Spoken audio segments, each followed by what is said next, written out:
চাকরিটা আমি পেয়ে গেছি বেলা শুনছ, এখন আর কেউ আটকাতে পারবে না।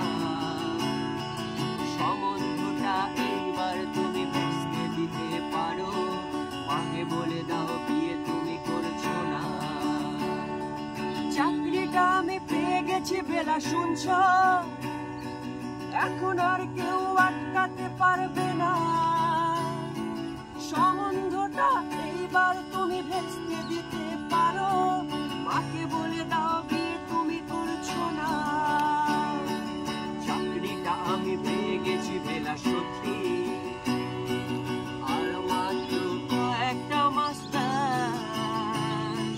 ছুটতেই ওরা 1200 দেবে 3 মাস পরে। চুপ করে কেন বেলা কিছু বলছো না? চাকরি